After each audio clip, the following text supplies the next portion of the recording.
Visakha Nanded express లో దోపిడీ జరిగింది. తెల్లవారుజామున ఖమ్మం జిల్లా బోనకల్లు సమీపంలోని రామాపురం నాగులవంచ మధ్య చైన్ లాగి దుండగులు దోపిడీకి పాల్పడ్డారు. 7, 8, 9 బోగిల్లో నిద్రిస్తున్న 6 నుంచి 20 తులాల బంగారు నగలు అపహరించారు. ఘటనపై సికింద్రాబాద్లో జీఆర్పీ పోలీసులకు పోలీసులు ఫిర్యాదు చేశారు. 6 మహిళల నుంచి సుమారు 20 తులాల బంగారు ఆభరణాలు అపహరించుకుపోయారని పేర్కొన్నారు. చోరీ జరిగిన సమయంలో పోలీసులు ఎవరూ లేరని ఫిర్యాదులో బాధితులు పేర్కొన్నారు. బంగారు నగల అపహరణపై పోలీసుల దర్యాప్తు చేస్తున్నారు.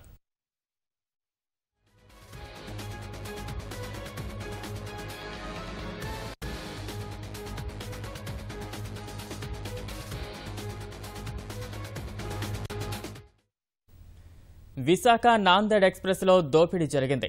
తెల్లవారుజామున ఖమ్మం జిల్లా బోనకల్లు సమీపంలోని రామాపురం నాగులవంచ మధ్య చైన్ లాగి దుండగులు దోపిడీకి పాల్పడ్డారు. 7, 8, 9 బోగిల్లో నిద్రిస్తున్న 6 నుంచి 20 తులాల బంగారు నగలు అపహరించారు. ఘటనపై సికింద్రాబాద్లో జీఆర్పీ పోలీసులకు ప్రయాణికులు ఫిర్యాదు చేశారు. 6 మహిళల నుంచి సుమారు 20 తులాల బంగారు ఆభరణాలు అపహరించుకుపోయారని పేర్కొన్నారు. చోరీ జరిగిన సమయంలో పోలీసులు ఎవరూ లేరని ఫిర్యాదులో బాధితులు పేర్కొన్నారు.